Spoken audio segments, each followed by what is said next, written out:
எப்படி இந்த keto டயட்டோ paleo டயட்டோ வேலை செய்யுற விஷயத்தை நம்ம புரிஞ்சுக்கங்க. அடிப்படையாக நம்ம உடம்புக்கு பிரதானமாக இருக்கக்கூடிய ஊட்டச்சத்து எதுன்னு பார்த்தீங்கன்னா குளுக்கோஸ். இந்த குளுக்கோஸ் தான் நம்ம உடம்புக்கு வந்து ஒரு எரிசக்தியாக பயன்படுது. ஒவ்வொரு அணுக்கள்லையும் பார்த்தீங்கன்னா மைட்டோகாண்ட்ரியான்கிற ஒரு இன்ஜின் இருக்கும். அந்த இன்ஜின் தான் பவர் ஹவுஸ்ன்னு சொல்லுவாங்க. அதுதான் வந்து இந்த எனர்ஜியை ப்ராசஸ் பண்ணி நிறையா விஷயங்களை பண்ண வைக்கணும் நம்ம உடம்புல.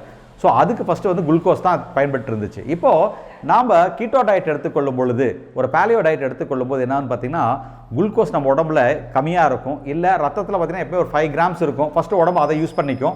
அதுக்கப்புறம் கல்லீரலில் இருக்கக்கூடிய கிளைக்கோஜனை பயன்படுத்திக்கும்.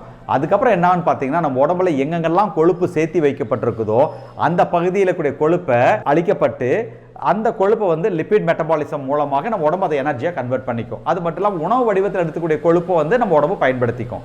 ஸோ ஃபஸ்ட்டு இப்படி போயிட்டுருக்கோம். இதனால் என்ன ஆகுன்னு பார்த்தீங்கன்னா, நம்ம உடம்புல கூடிய கொழுப்பு குறையும். இதனால் பார்த்தீங்கன்னா நமக்கு வெயிட் குறையும். ஸோ வெயிட் குறையிறதுக்கு டெஃபினட்டாக வந்து கீட்டோ டயட் ரொம்ப உதவியாக இருக்குது. பட் கீட்டோ டயட் ஆரம்பித்த காலகட்டத்தில் பார்த்தீங்கன்னா, எடுத்த உடனே ஆகக்கூடிய வெயிட் லாஸ் வந்து ஃபஸ்ட்டு ஒரு 3 நாள் 4 நாளில் வெயிட் குறையிறது வந்து ஒரு ரியல் வெயிட் லாஸ் இல்லைங்க. அது ஆக்சுவலாக பார்த்தீங்கன்னா அங்கே ஒரு வாட்டர் லாஸ் இருக்கும். அந்த வாட்டர் லாஸ்னால தான் பார்த்தீங்கன்னா நமக்கு வந்து ஒரு உடனே வெயிட் குறையிற மாதிரி இருக்கும். பட் ரெகுலராக நம்ம பேலியோ டயட்டும் கீட்டோ டயட் ஃபாலோ பண்ணும்போது தான் நம்மளால் வெயிட்டை கரெக்டாக குறைக்க முடியும், அதை மெயின்டைன் பண்ண முடியும்.